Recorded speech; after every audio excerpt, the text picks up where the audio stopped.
इतिहास पर आधारित होने की स्थिति में प्रस्तुतकर्ता द्वारा लेखक का सहमति अनापत्ति प्रमाण पत्र प्रस्तुत करना आवश्यक होगा। इस संबंध में इंडियन कॉपीराइट एक्ट 1957 के प्रावधान लागू होंगे।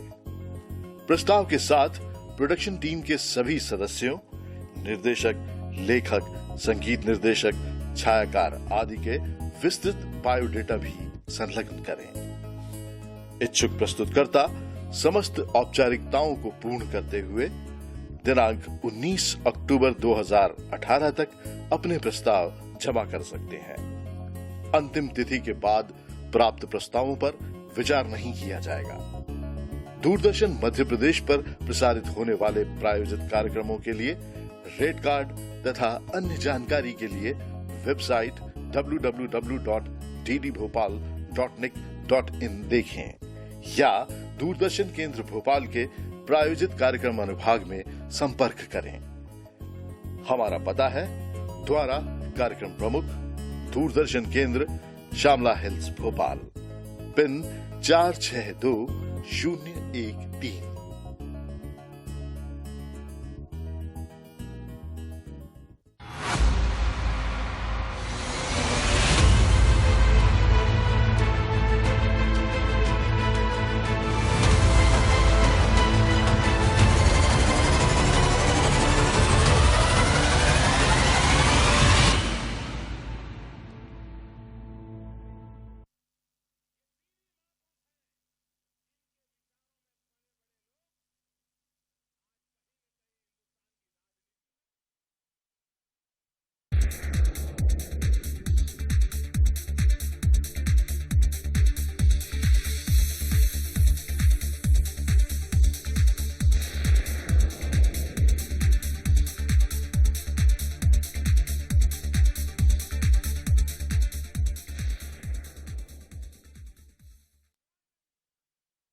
नमस्कार दर्शकों, कार्यक्रम कानूनी सलाह में आपका फिर स्वागत है। आज हम बात कर रहे हैं सुखाधिकार एवं विरोधी आधिपत्य संबंधी कानून पर। बातचीत के लिए हमारे साथ हैं न्यायिक मजिस्ट्रेट प्रथम श्रेणी भोपाल श्री पुष्पक पाठक जी। पुष्पक जी, कार्यक्रम कानूनी सलाह में आपका बहुत बहुत स्वागत है। हमारे दूसरे मेहमान हैं न्यायिक मजिस्ट्रेट प्रथम श्रेणी भोपाल श्री पार्थ शंकर मिश्र जी। मिश्र जी, आपका भी कानूनी सलाह में नमस्कार। दर्शकों, बढ़िया उपयोग करिए इस कार्यक्रम का। दर्शकों, आज का जैसा कि हमारा विषय है सुखाधिकार एवं विरोधी आधिपत्य, ये दोनों ही ऐसे शब्द हैं और इसमें जो अधिकार और जो कानून बनाए गए हैं हमारे यहाँ, उनके बारे में बहुत कम लोगों को इस बारे में जानकारी होती है कि वो दूसरे की संपत्ति पे किस तरह से अपने अधिकार का उपयोग कर सकते हैं और किन किन चीजों पे कर सकते हैं, ये कानून क्या है और इसका आप कैसे उपयोग कर सकते हैं। और यदि कोई विरोधी आधिपत्य जहां आप किसी दूसरे के प्रॉपर्टी पे कब्जा करते हैं तो उनकी क्या स्थितियां होती हैं और वो कब्जा किन परिस्थितियों में वैधानिक होता है और किस में अवैधानिक होता है, आज हम इसी पर चर्चा करेंगे। कार्यक्रम शुरू करने से पहले हम आपको बता दें कि हमारा ये कार्यक्रम लाइव फोन इन कार्यक्रम है और इसके माध्यम से आप सीधे हमसे जुड़कर सवाल कर सकते हैं। हमारा टोल फ्री नंबर है 1800-233-0040। दूसरा नंबर है 0755-266-0049। टेलीफोन नंबर एक बार फिर नोट कर लें 1800-233-0040, 0755-266-0049। आइए कार्यक्रम शुरू करते हैं। मिश्र जी, चूंकि आप वर्तमान में सुखाधिकार संबंधी कानूनों के प्रकरण डील कर रहे हैं और आपके रोज ही वास्ता पड़ता है इस कानून से, तो सबसे पहले हमारे दर्शकों को हम ये बताना चाहेंगे कि ये सुखाधिकार क्या है और कानूनी भाषा में उसे क्या माना गया है। बहुत बढ़िया सवाल है मैडम। मैं इसको उदाहरण के साथ बताना चाहूंगा। बिल्कुल। देखिए दर्शकों, आप यदि मनुष्य हैं तो कोई ना कोई संपत्ति जरूर रखते हैं, जिसमें लैंडेड प्रॉपर्टी, जमीन, घर आपके पास जरूर होगा। जब आप कोई संपत्ति रखते हैं तो उसका उपयोग करते हैं, उस पर अधिकार रखते हैं, और उस उपयोग के अधिकार में जिस कानून का प्रयोग होता है उसी को सुख अधिकार है। सुख अधिकार का मतलब कि आप अपने टाइटल के, अपने कब्जे के संपत्ति का उपयोग सरलता से, आसानी से कर सके। अब मैं एक उदाहरण देता हूं। आपका घर है जो नाके से थोड़ा सा अंदर है और उस नाके के अंदर से जाने का रास्ता एक राम नाम के आदमी है, उनके दरवाजे से जा रहा है। अब जब भी आपकी गाड़ी उधर से जा रही है तब वो कुर्सी लेकर के बैठ ले रहे हैं या अपनी एक गाय को बांध देते हैं। अब आपकी गाड़ी आपके दरवाजे तक नहीं जा सकती। इसका क्या अर्थ है कि आप अपने दरवाजे पर अपना घर होते हुए भी उसका सही उपयोग नहीं कर सकते। तो वो जाने का जो अधिकार है वही आपका सुखाधिकार है कि आपके आसानी से जाने के रास्ते के अधिकार को कोई नहीं रोक सकता। ये सुखाधिकार है। आपकी एक खिड़की खुली है, आपका पड़ोसी उसके बाहर दीवार खड़ा कर देता है, क्या करेंगे आप? आपके घर में रोशनी, हवा, पानी आना सब बंद हो जाएगा। उस दीवार को हटाने के लिए या बनने से रोकने के लिए जिस अधिकार का प्रयोग करते हैं उसको सुखाधिकार कहते हैं। ये हमेशा आपके अगल बगल है, रोज के काम में है, तो ये सुखाधिकार की। जी, बहुत अच्छे परिभाषा आपने बताई है उदाहरण के साथ। इस बीच एक कॉलर लाइन पे आ गए, हम उनका सवाल लेते हैं। नंद स्वरूप जी, कार्यक्रम कानूनी सलाह में आपका बहुत बहुत स्वागत है। बताइए क्या पूछना चाहते हैं। हेलो। हाँ जी, बताइए। हाँ नमस्ते मैडम, मेरा नाम नंद स्वरूप है, मैं बारावती गाँव में सभी करता हूँ। मैंने गांव में देखा है कि लोग अपने दुख से नहीं परेशान है, दूसरे के सुख से परेशान है। तो गली में नाली निकाल देते, कूड़ा करकट डाल देते, नाना प्रकार की बाधाएं पैदा करते, जिससे लोग बड़े प्रभावित होते हैं। तो इसके लिए क्या होना चाहिए? जी, आपके सवाल का जवाब हमारे एक सिविल मुकदमा करिए मिश्रा जी, महाधिवक्ता के दस्तखत कराइए और सिविल प्रक्रिया संहिता के अधीन मुकदमा दाखिल कर दीजिए। ये अधिकार ऐसा है जिस पर जरूर कोर्ट ना कोई रिलीफ देगी और कूड़े करकट हटा देगी, नाली बंद करवा देगी या पक्का बनवा देगी। जी, हमें उम्मीद है आपको आपके सवाल का जवाब मिल गया होगा।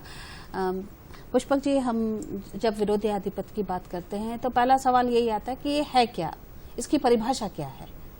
देखिए, विरोधी आधिपत्य एक ऐसा तत्व है जो हम किसी अन्य की भूमि में उसकी जानकारी रखते हुए निर्विवादित रूप से एक लंबे अवधि में उपयोग कर रहे हैं, तब उस स्थिति में हमें विरोधी आधिपत्य प्राप्त हो जाता है उस संपत्ति पर जो किसी दूसरे की संपत्ति है। जी, इसको कैसे समझ सकते हैं? इसको ऐसे समझ सकते हैं हम कि हम हमारे आसपास, हमारे पास में या किसी के कोई हमारे संपत्ति किसी और की है और हम उस पर निर्विवादित रूप से उसके जानकारी में ये रखते हुए कि हम इस प्रॉपर्टी पे काबिज हैं जी, और इस बात की जानकारी सामने वाले पक्षकार को भी है या पक्ष को भी है कि जो व्यक्ति उस पे कब्जा, जैसे हम उस पे कब्जा रखे हुए हैं जी, तो उस कब्जे को देखते हुए हम उस सामने वाले की संपत्ति पर एक अधिकार प्राप्त कर लेते हैं, उसे विरोधी आधिपत्य। आपने बताया कि सामने वाले की संपत्ति पे एक अधिकार प्राप्त कर लेते हैं एक लंबे समय तक जब आप वहां रहते हैं और उसकी जानकारी में ये चीज है। जी। तो ये कब, कितने समय की अवधि के लिए होता है? इस बीच एक कॉलर है, हम उनका सवाल ले लेते हैं, फिर आपसे चर्चा करेंगे। अशोक जी, कार्यक्रम कानूनी सलाह में आपका स्वागत है। बताइए क्या पूछना चाहते हैं। अशोक जी, आपको सुनाई दे रही है आवाज? जी हाँ, सुनाई दे रही है। बताइएगा। बात ये मैडम कि हमारी अब जमीन है, यहाँ पर कब्जा कर लिया दूसरों ने, जबकि ये सब कुछ हमारा है और उसमें से नाली भी निकाल दी गई, परेशानी भी बहुत है। तो इसको हटाने के लिए हम क्या कर सकते हैं? क्या ऐसा करना चाहिए इससे कि हम कोर्ट में न जाएं और नगर निगम में या कलेक्टर में, तहसील में जाके अपना काम करवा लें? वहाँ जाने से बहुत परेशानी हुआ रहती है। तो जब उनके पास कुछ है नहीं, कोई कागजात नहीं, कुछ नहीं है, उनको घर भी खाली करना है यहाँ से, तब भी वो परेशान कर रहे हैं। नहीं तो कब्जा किसने किया है, कितने समय से है? पुष्पक जी, आप कुछ बताना चाहेंगे? इनका सवाल तो थोड़ा सा हटकर है विषय से। हाँ, इनका सवाल थोड़ा सा आज के विषय से हटकर है, पर समस्या है, तो अगर कोई हल इसका हो तो आप बताएं। इनके द्वारा जो सवाल किया गया है वह इस आशय से किया गया है कि इनकी जमीन पे किसी ने कब्जा कर रखा है और नालियां बना रखी हैं। अब यदि इनकी जमीन इनके स्वत्व की है या इनको उस भूमि पे कोई अधिकार प्राप्त है और सामने वाला पक्ष जिसने ये अतिक्रमण कर रखा है जी, तो इनको न्यायालय में आकर एक विधिवत, एक व्यवहारवाद या सिविल न्यायालय में आकर एक व्यवहारवाद आसानी से ये फाइल कर सकते हैं, जिससे इनको जो भी असुविधा हो रही है उस संबंध में न्यायालय देख लेगा जी।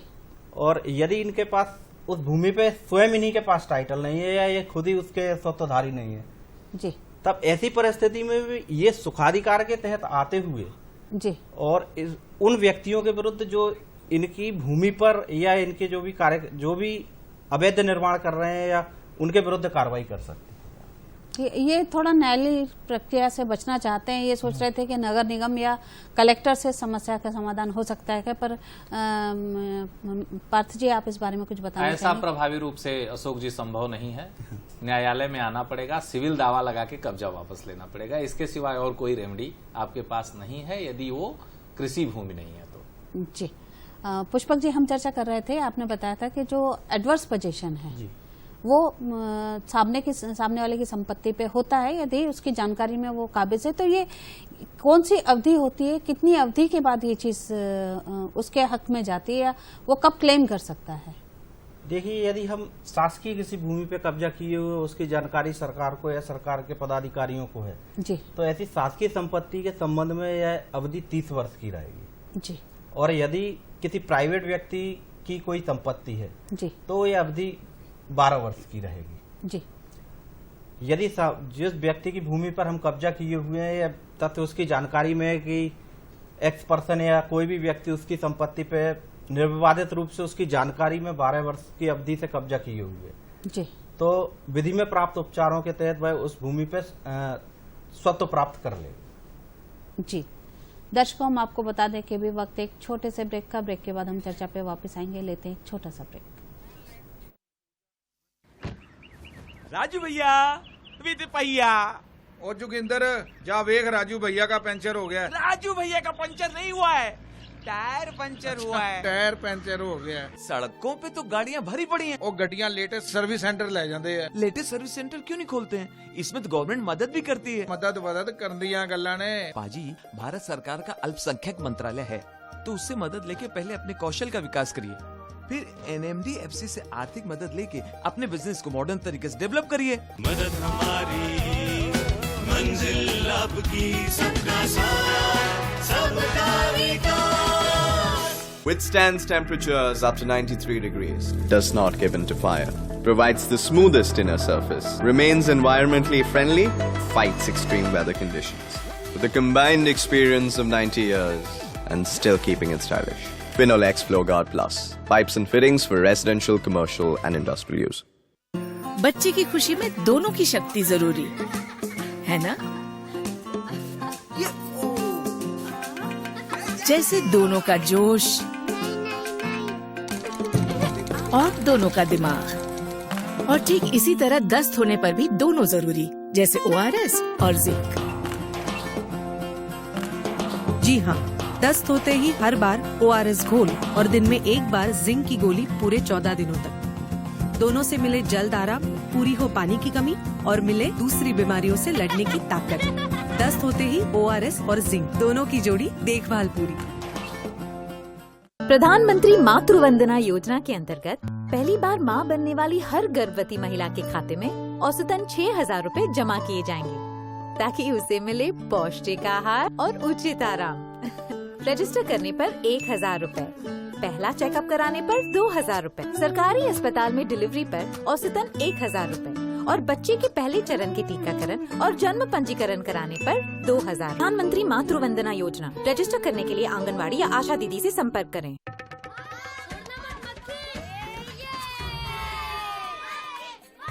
मेरी पतंगे तेरी कहाँ से हो गई? दे दे, नहीं तो क्या? नहीं तो मैं अपने बड़े भाई को बुला के लाऊंगा, वो दे छोड़ेगा नहीं। हाँ, बुला ले, मैं भी किसी से डरता नहीं हूँ, मैं खुद अपना बड़ा भाई हूँ। 5 से 9 साल के बच्चे हर हफ्ते ले आयरन की सिर्फ एक गुलाबी गोली। ये खून में आयरन की मात्रा बढ़ाए, अंदर से बाहर तक एकदम सॉलिड बनाए। सरकारी स्कूलों और आंगनबाड़ी केंद्रों में निःशुल्क उपलब्ध। एनीमिया मुक्त भारत।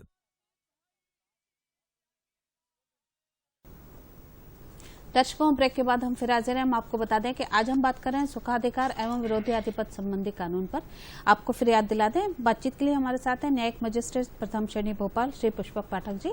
दूसरे मेहमान है न्यायिक मजिस्ट्रेट प्रथम श्रेणी भोपाल श्री पार्थ शंकर मिश्र जी। आइए चर्चा जारी रखते हैं। पार्थ जी, हम जब ब्रेक पे गए थे उसके पहले हमारी बात पुष्पक जी से हो रही थी एडवर्स पोजीशन पर, तो एक सवाल उसमें ये निकल के आ रहा था कि एक कॉलर आ गए हैं, उसके बाद हम चर्चा करेंगे। जी। राजीव जी, कार्यक्रम कानूनी सलाह में आपका स्वागत है। बताइए क्या पूछना चाहते हैं।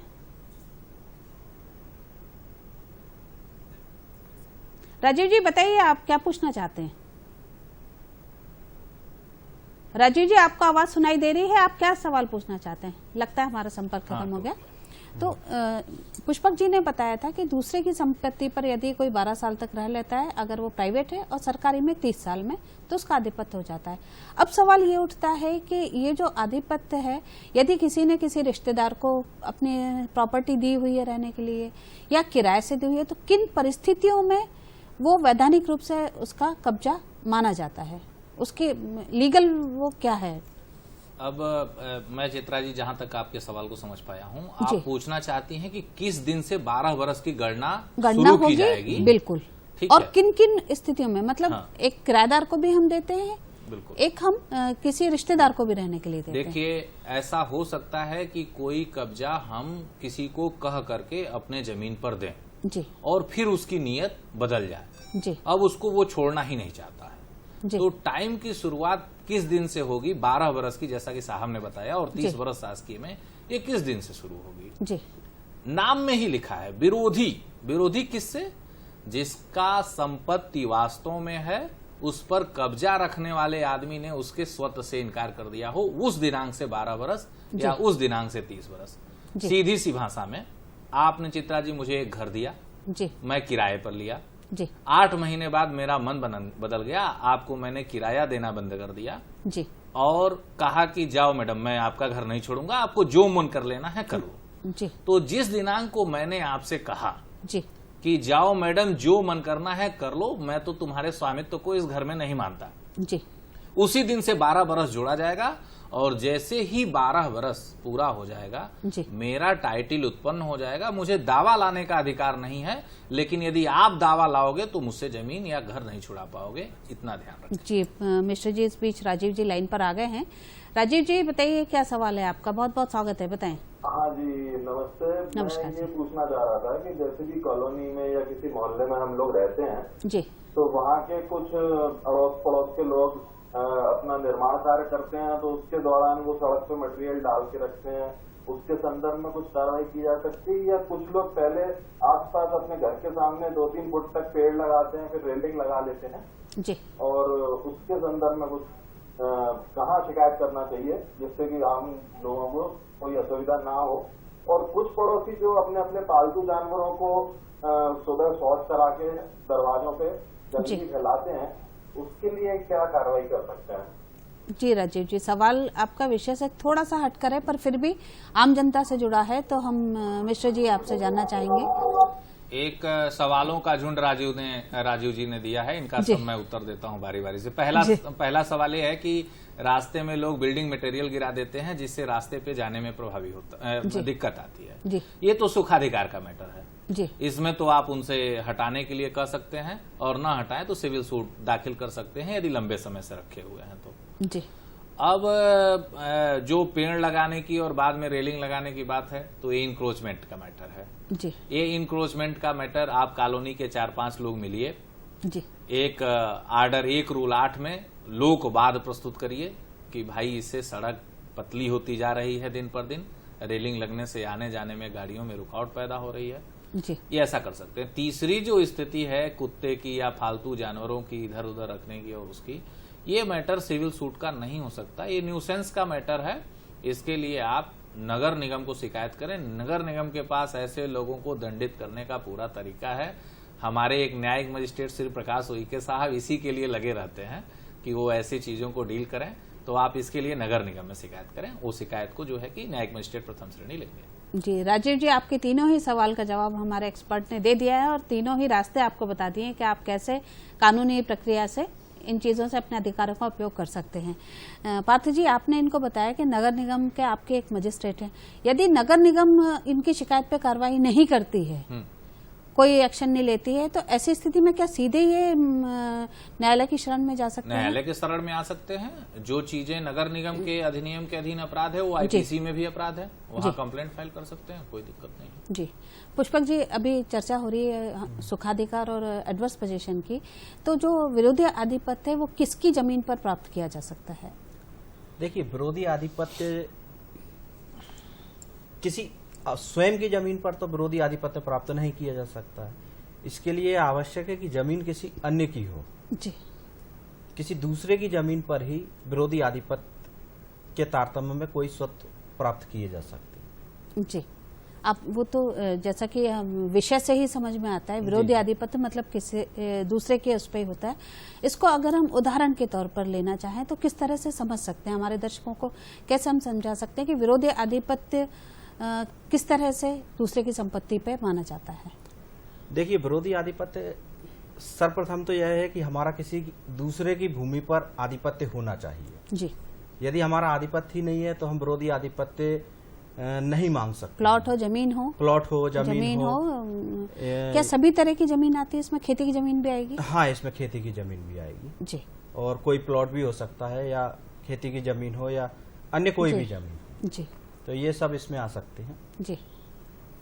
और जहां तक आधिपत्य कैसे प्राप्त होता है इसका प्रश्न है, तो इसका आपको बताता हूं कि जैसे मानिए कि पार्थशंकर मिश्रा जी की कोई जमीन है जी, और उस पर मैंने कब्जा कर रखा है जी, ठीक है। तो जैसे ही मैंने पार्थशंकर मिश्रा जी के स्वत्व की भूमि में उनके स्वत्वों से इनकार किया कि आपको इस भूमि में कोई स्वत्व प्राप्त नहीं है, इस भूमि में मुझे ही स्वत्व प्राप्त हो रहे हैं जी, तो उस अवधि से गणना करके 12 साल तक यदि मैं इनकी जानकारी में उस भूमि पर निर्विवादित तौर पर आधिपत्य में रहूंगा जी, तो मुझे उस भूमि में स्वत्व प्राप्त हो जाएंगे।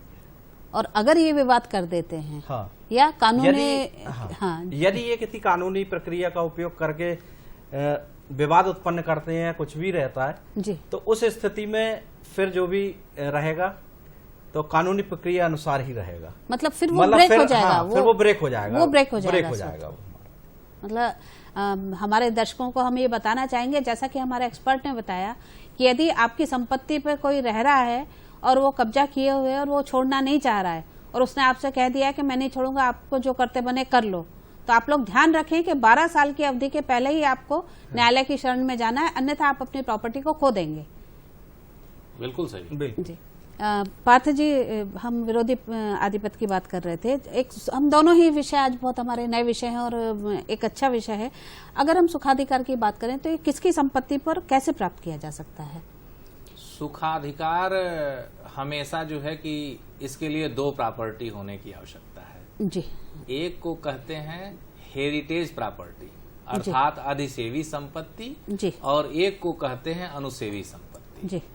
जैसे नाके के अंदर वाला जो उदाहरण मैंने दिया था, जैसे मान लीजिए मेरा घर नाके के अंदर है और आपके दरवाजे से होकर के मेरा रास्ता है जी, तो मेरा घर जो होगा उसको अधिसेवी संपत्ति कहेंगे जी, और आपके दरवाजे पे जो मेरी सड़क है उसको अनुसेवी संपत्ति कहेंगे जी। तो हमेशा सुखाधिकार दूसरे के प्रॉपर्टी से ही उत्पन्न होगा, अपनी प्रॉपर्टी से ये अधिकार उत्पन्न नहीं होगा।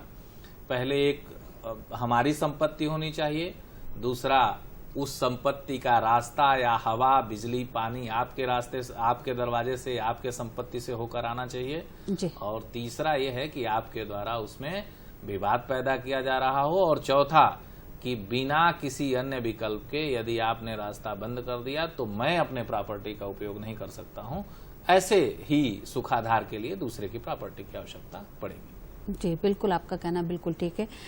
पुष्पक जी, अभी हमने देखा कि पार्थ जी ने हमें बताया कि सुखाधिकार के संपत्ति पर कैसे प्राप्त हो सकता है। अब एक यहाँ पर सवाल ये आता है कि कोई किसी ने सुखाधिकार के लिए कोई विवाद लगा रखा है। इस बीच एक कॉलर है, हम उनका सवाल लेते हैं, फिर चर्चा पे आएंगे। राजा राम जी, कार्यक्रम कानूनी सलाह में आपका स्वागत है। बताइए क्या पूछना चाहते हैं,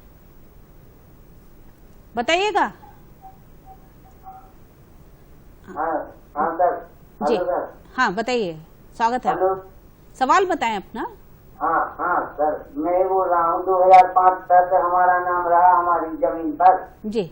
2005 के बाद बगल वाले ने अपना नाम उस पर चढ़वा दिया है और कब्जा हमारा ही है सन 75 से अभी तक, और उसने कब्जा मांगा नहीं, अकेला रिकॉर्ड करवा लिया। तो क्या करना चाहिए उसको? जमीन आपकी थी कि उनकी थी? उन्हें कैसे करा लिया? नाम कैसे करा लिया? नाम किस आधार पे करा लिया आपने? उसने एक संशोधन पंजी भी बनवा रखी है, उस पे हमारे फर्जी दस्तखत भी है। जी। आपका जो सवाल है वो सिविल उससे संबंधित है। तो हाँ, आपका सवाल समझ में आ गया है। हम अपने एक्सपर्ट से इसका जवाब लेते हैं। धोखे से उन्होंने करा लिया है, फर्जी साइन करा के।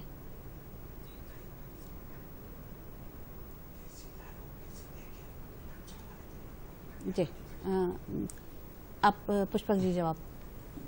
देखिए राजाराम जी, जहां तक आपके राजस्व अभिलेखों में दूसरे व्यक्ति ने अपना नाम चढ़वा लिया है, तो इस संबंध में आप कानूनी कार्रवाई कर पुनः अपना नाम उस जमीन में इंदराज करा सकते हैं। आप कब्जा इनका है, धोखे से उन्होंने कराया, तो प्रक्रिया क्या होगी? मैं इसको लेता हूँ। आप तहसील न्यायालय में जाइए, एक मुकदमा दाखिल करिए कि खसरे में आपका नाम, खसरे की शुद्धि की जाए।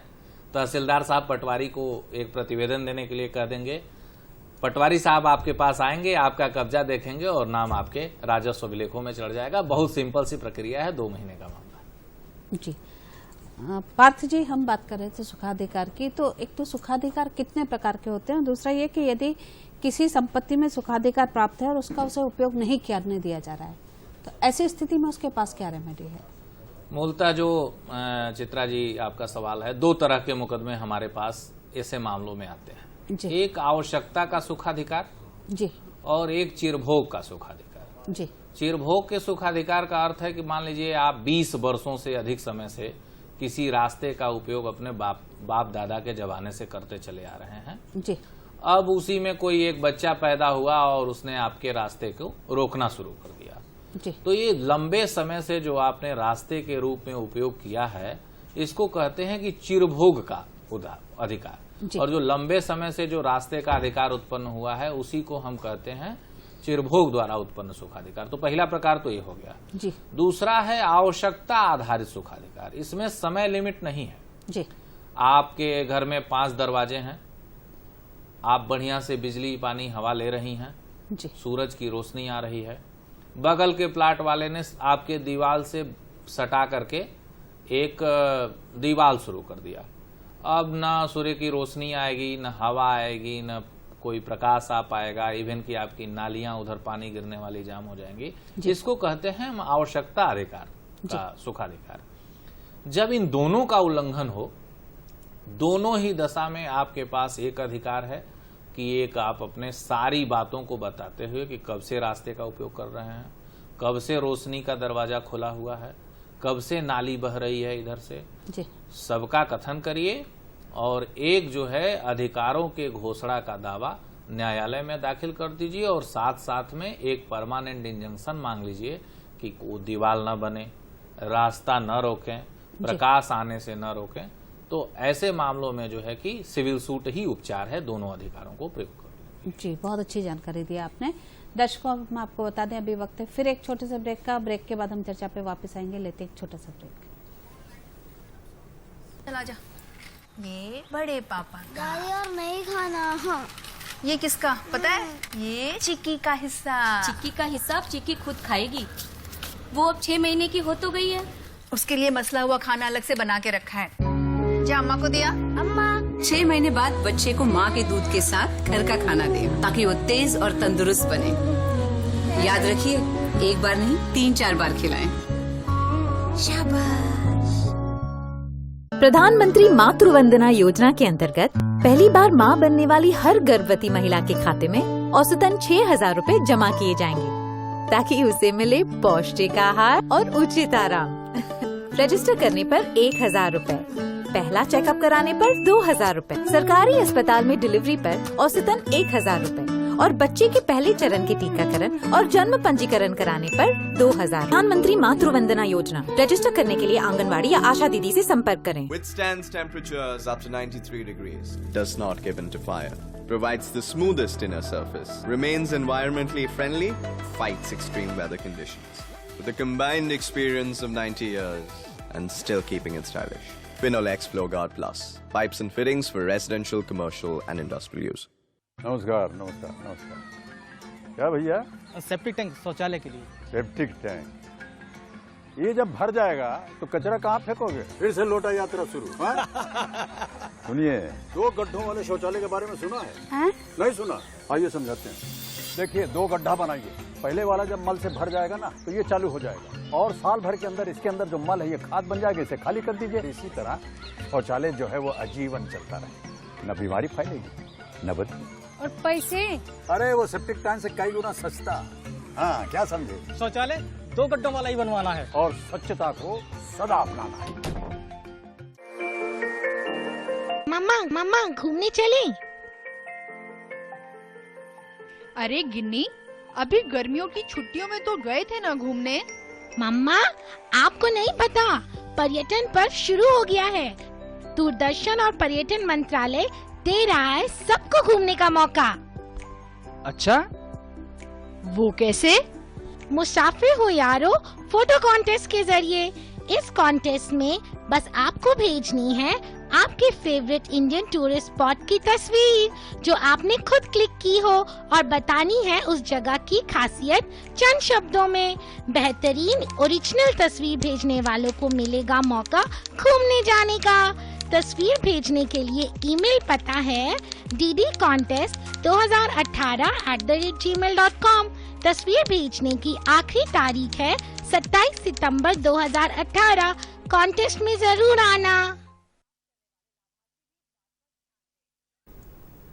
दर्शकों, ब्रेक के बाद हम फिर हाजिर हैं। हम आपको बताते हैं कि आज हम बात कर रहे हैं सुखाधिकार एवं विरोधी आधिपत्य संबंधी कानून पर। आइए चर्चा जारी रखते हैं। पुष्पक जी, ब्रेक पे जाने से पहले हम बात कर रहे थे सुखाधिकार की। तो सुखाधिकार के लिए यदि कोई व्यक्ति कोई केस लाता है और परिस्थितियां अगर ऐसी हैं कि वो चाहता है कि उसको कोई अंतरिम राहत मिल जाए उसमें, तो ऐसा कोई आदेश पारित किया जा सकता है? हाँ, यदि किसी व्यक्ति के किसी अधिकारों का हनन हो रहा है और वो सुखाधिकार से संबंधित हैं, जी, तो उसे न्यायालय द्वारा जी अंतरिम आदेश प्रदान किया जा सकता है। जी, तो वो कौन कौन सी परिस्थितियां होती हैं जिसमें अंतरिम आदेश दिया जा सकता है? मुख्यतः ऐसी परिस्थितियां ऐसा हो सकता है कि जैसे आपका घर खड़ा हुआ है जी, और उनका दीवार चलना शुरू हो गया। अब आपकी 4-5 खिड़कियां हैं उधर, वो बंद होने जा रही हैं। तो आप सिविल न्यायालय में आइए, 2 फोटो ले आइए कि उनका दीवार बन रहा है, इधर आपकी खिड़कियां खुली हुई हैं। तुरंत कोर्ट रोक देगी कि भैया आप आइए, अपना जवाब दाखिल करिए और फिर उसके बाद दीवार चलाइए, बताइए कि आपने कितनी जगह छोड़ी है। मुख्यतः कानूनन 90 डिग्री जमीन अर्थात 3 हाथ या 3 फुट जमीन आपको दूसरे की दीवार से छोड़ करके ही अपना घर बनाना है। ये सुखाधिकार। जी, मिश्र जी, आपका जो सवाल है, जो हम रोजमर्रा की जिंदगी में देखते हैं, उसी से जुड़ा हुआ एक सवाल निकल के आता है। जैसे हम देखते हैं रो हाउसेज हैं या किसी कॉलोनी में डुप्लेक्स किसी ने बनाया, इस तरफ भी प्लॉट है, साइड में भी प्लॉट है और बीच में एक बिल्डिंग बनी है। अब दोनों ने बगल से दीवार खड़ी करके बना ली है, दीवार बना ली, सिर्फ उसको आगे और पीछे से हवा मिल रही है और रोशनी मिल रही है, साइड से उसका पूरा पैक हो गया। तो क्या ऐसी स्थिति में भी वाद लाया जा सकता है? अब इसको देखना है कि क्या उधर दोनों तरफ की दीवारों में कोई दरवाजा और खिड़की है, जी, पहली चीज जी। और दूसरा, वो दरवाजा और खिड़की है तो क्या नगर निगम को जो नक्शा दिया गया था उसमें वो दरवाजा और खिड़की है? जी। यदि ये दोनों में है तो दोनों अगल बगल के प्लाट वाले बिना 3 फुट जमीन छोड़े अपना दीवार नहीं चला सकते कानूनन। जी, इस बीच एक कॉलर मंदसौर से हम उनका सवाल लेते हैं। सुल्तान जी, कार्यक्रम कानूनी सलाह में आपका स्वागत है। बताइए क्या पूछना चाहते हैं? बताइएगा सुल्तान जी, क्या पूछना चाहते हैं? आपको हमारी आवाज सुनाई दे रही है? हेलो। हाँ, बताइएगा। हेलो। हाँ, बताएं, सवाल हम सुन रहे हैं आपको। सुल्तान जी, सवाल बताइएगा, हम आपकी आवाज सुन रहे हैं। लगता है हमारा संपर्क नहीं हो पा रहा है। पुष्पक जी, हम जहां विरोधी आधिपत्य की बात करते हैं, एडवर्स पोजीशन की बात करते हैं, तो एक शब्द आता है परमिसेबल पोजीशन। एडवर्स पोजीशन की परिभाषा, क्या ये एडवर्स पोजीशन की परिभाषा में आता है? नहीं, परमिसिव पोजीशन एडवर्स पोजीशन की परिभाषा में नहीं आता जी। परमिसिव पोजीशन जो है वो हमारी अनुमति से कोई व्यक्ति हमारी संपत्ति में रह रहा है जी। तो ऐसी परिस्थिति में जब तक वो हमारी संपत्ति में हमारे स्वत्वों से इनकार नहीं करता है, तब तक उसे विरोधी आधिपत्य के आधार पर कोई स्वत्व, हमारे किसी भी अधिकारों का वो हनन नहीं कर सकता या उल्लंघन नहीं कर सकता। मतलब परमिसिव पोजीशन के लिए यह आवश्यक है जी कि वो हमारे जो हमारी अनुमति का, जी, जिसके लिए हम उसको रहने के लिए उसको दिया हुआ है हमने, जी, अपना मकान या अपना कोई भी जमीन जिसपे उसको खेती करने के लिए दी हुई है या उसको रहने के लिए कोई अपना मकान दिया हुआ है जी, तो तब तक वो हमारे स्वत्वों से इनकार नहीं करेगा, तब तक वो विरोधी आधिपत्य के आधार पर कोई सहायता हमसे प्राप्त नहीं कर सकता है। जी। और जहां तक ये है कि परमिसिव पोजीशन विरोधी आधिपत्य में आता है या नहीं आता है, तो परमिसिव पोजीशन कभी भी विरोधी आधिपत्य के आधार नहीं माना जाएगा। पुष्पक जी, अब एक सवाल ये निकल कर आता है कि हमने किसी को परमिशन दी, अब यदि कोई वर्बल शब्दों में कोई चीज हुई है कि हमने वर्बली किसी को कह दिया कि आप हमारे मकान में रह लीजिए और वो रह रहा है, लिखित में कुछ भी नहीं है, ना उसका कोई लिखित में उसकी आपत्ति है कि नहीं मैं ये नहीं छोड़ूंगा और ना इसकी परमिशन है, ऐसी स्थिति में यदि 12 साल बाद वो वाद लाता है या वो ये क्लेम करता है कि मेरा इस पे कब्जा है, तो क्या वो मान्य होगा? देखिए, वह तब तक मान्य नहीं होगा जब तक वह हमारे स्वत्वों से इनकार ना करे। हमने उसको अपनी संपत्ति में रहने के लिए दिया है जी, या वो हमारी संपत्ति उपयोग कर रहा है, तब भी यह आवश्यक है कि वो उस विशेष दिनांक या विशेष वर्ष वो हमें बताए कि किस दिनांक से वो हमारे स्वत्वों से इनकार कर रहा है। उस अवधि जहां वह हमसे यह कहेगा कि हमने इस दिनांक या इस समय से आपके स्वत्वों से इनकार किया है, उस दिनांक से 12 वर्ष की अवधि उपरांत तो वो हमारे मतलब स्वत्व के लिए ले सकता है, स्वत्व की मांग कर सकता है जी, अदरवाइज अन्यथा किसी भी उस पर नहीं ले सकता।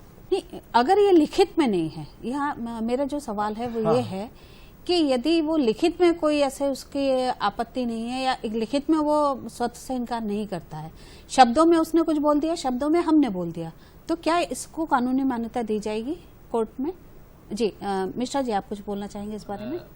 मैडम, हमेशा जब कोर्ट में कोई आता है तो अपने शहादत और सबूत के साथ आता है। जी। ये उसी को बताना पड़ेगा जो विरोधी आधिपत्य, एक तो विरोधी आधिपत्य के आधार पर अब दावा नहीं आ सकता 2014 के बाद। जी। सुप्रीम कोर्ट, माननीय सुप्रीम कोर्ट ने यह अवधारित कर दिया है गुरुद्वारा ग्रंथ साहब के जजमेंट में कि इसके आधार पर कोई दावा नहीं आएगा, कोई काउंटर क्लेम नहीं आएगा। यह तलवार नहीं है, यह ढाल है। आपको जमीन पे कब्जा बना के बैठना है, जब उसका असली मालिक सामने आएगा तब आपको कहना है कि साहब इस दिनांक से मैंने आपके स्वत्वों से इस पर से इनकार कर दिया है। जी। ये उसी को साबित करना है कि उसने मौखिक इनकार किया था कि लिखित इनकार किया था, वो कौन सा दिनांक था, कौन सा महीना था, कौन सा टाइम था। ये उस आदमी पर है जो कहता है कि विरोधी आधिपत्य के आधार पर मैं इसका मालिक हूं। मिश्रा जी, मौखिक की साक्ष्य क्या होती है? मौखिक रूप से अगर किसी ने, आज मैंने किसी से कोई बात कह दी बंद कमरे में, तो उसको साक्ष्य के रूप में फिर कैसे देखती है कोर्ट? उसने कहा कि मैंने मौखिक कहा था, अब उसकी वैधानिक मान्यता क्या होगी कि उसने कहा है कि नहीं कहा? झूठ भी बोल सकता है वो। झूठ की परीक्षा तो हमेशा प्रतिपरीक्षण से होगा न्यायालय में जी। और चाहे झूठ बोलने वाला कितना भी होशियार हो, न्यायालय सत्य का पता लगा ही लेती है, तो इस पर बहुत चिंता करने की आवश्यकता नहीं है। सत्य और झूठ, आप उनको एविडेंस देना है इस बात पर, उनको साक्ष्य देना है इस बात पर कि हम इस बंद कमरे में इनके स्वत्व का इनकार कर दिए। स्वत्व का इनकार एक्चुअली बंद कमरे में होना ही अपने आप में खराबी है, संदेहास्पद है। भाई, कब्जा तो आप सबके सामने लगाए बैठे हो और कमरे में जाकर के इनकार कर देते हो, तो कौन बात को मानेगा? मुख्यतः माना जाएगा कि जो जिसके नाम पर प्रॉपर्टी है वही उसका स्वामी है। जो कहता है कि नहीं हमने आपके स्वामित्व से इनकार कर दिया है और मैं विरोधी आधिपत्य के आधार पर कब्जे में हूं और मालिक हो गया हूं, उसको ये बात साबित करनी होगी। जी, बहुत अच्छी जानकारी दी आपने, क्योंकि ये एक बहुत ही नया विषय है और दर्शकों के लिए बहुत उपयोगी जानकारियां हैं ये। पुष्पक जी, आपसे जानना चाहेंगे कि डिक्लेरेशन के लिए कहाँ अप्लाई कर सकता है, किया जा सकता है, कौन अप्लाई कर सकता है और ये ट्रांसफरेबल है कि नहीं? इसको किसी दूसरे को ट्रांसफर किया जा सकता है कि नहीं? देखिए, डिक्लेरेशन के लिए विरोधी आधिपत्य की बात हम कर रहे हैं जी। विरोधी आधिपत्य के लिए सिविल न्यायालय में ही आपको अप्लाई करना पड़ेगा, तत्क्षण। जी, मैं इस सवाल को लेना चाहता हूं। देखिए, विरोधी आधिपत्य के आधार पर सुप्रीम कोर्ट के नए कानून के अनुसार कोई दावा नहीं आ सकता। मैं फिर दोबारा कह रहा हूं कि अब इसका उपयोग तलवार की तरह से नहीं हो सकता। जी। अब बच गया कब्जा कि कब्जा कैसे संरक्षित करोगे, तो उसके लिए विधि की सम्यक प्रक्रिया के बिना न हटाया जाए आपको आपके असली मालिक द्वारा। ठीक है, बस इतना ही रिलीफ बचा है। उसके आधार पर कोई डिक्लेरेशन का सूट 2014 के बाद नहीं चल सकता। टाइटल ट्रांसफर नहीं हो सकता? नहीं जी, बिल्कुल, केवल आधिपत्य की रक्षा, केवल आधिपत्य की रक्षा हो सकती है। जी, पार्थ जी आपसे जानना चाहेंगे कि जो सुखाधिकार है और संपत्ति यंत्रण के जो दूसरे अधिनियम है जो विधि द्वारा प्राप्त है, उनके अधिकारों में और इसमें क्या बेसिक फर्क है? जब हम संपत्ति यंत्रण अधिनियम के अधीन कोई अधिकार लेते हैं तो उससे हमको स्वामित्व प्राप्त हो जाता है। जैसे हमने कोई जमीन रजिस्ट्री कराई, हमने कोई पट्टा लिया, हमने कोई किसी को बंधक दिया, तो उसमें एक अधिकार हमारे पास आ जाता है। सूखा अधिकार केवल एक सीमित प्रयोजनों के लिए, रास्ते के लिए, बिजली के लिए, पानी के लिए, हवा के लिए एक अधिकार है। तो दोनों में, इसमें आप कोई स्वामी नहीं होते, आपके उपयोग के अधिकार को अच्छे तरीके से सुखपूर्वक प्राप्त करने का यह अधिकार होता है। इसमें कोई मालिकाना हक आपको नहीं मिलता दूसरे की जमीन पर। जी पुष्पक जी, चलते चलते आपसे जानना चाहेंगे कि लोगों को इस कानून के बारे में कितनी जानकारी है? संक्षिप्त में आपसे जानना चाहेंगे इन दोनों ही कानूनों के बारे में लोग कितने अवेयर हैं? देखिए, विरोधी आधिपत्य के आधार पर तो लोग कुछ दावे अभी न्यायालय में ला रहे हैं जी, परंतु सुखाधिकार के आधार पर अभी एक आम जनता में बहुत ज्यादा वो नहीं, आम जनता को कोई बहुत ज्यादा जानकारी अभी एक्ट की अधिनियम की नहीं है। जी, बहुत बहुत धन्यवाद पुष्पक जी, आज आपने इस कानून के बारे में इस मंच के माध्यम से दर्शकों को बहुत अच्छी जानकारी दी। पार्थ जी, आपको भी बहुत बहुत धन्यवाद। एक कठिन विषय के बारे में हमारे दर्शकों को एक अच्छा ज्ञान इस मंच के माध्यम से मिला। दर्शकों, जैसा कि आपने देखा कि जो सुखाधिकार और विरोधी आधिपत्य है, ये एक जो प्रचलित कानून है उनसे थोड़ा सा हटकर है, इनका उपयोग बहुत कम होता है, बहुत कम लोग कर पाते हैं और इसकी जानकारी भी लोगों को नहीं होती है कि किन परिस्थितियों में वो इनका उपयोग कर सकते हैं और कब उनको ये अधिकार प्राप्त होते हैं। हमें उम्मीद है कि आज के इस कार्यक्रम से आपको अपने उन अधिकारों के बारे में जानकारी प्राप्त हुई होगी जो इस कानून में दिए गए हैं। अगले अंक में फिर आपके सामने एक नए विषय के साथ उपस्थित होंगे, तब तक के लिए आगे दीजिए, नमस्कार।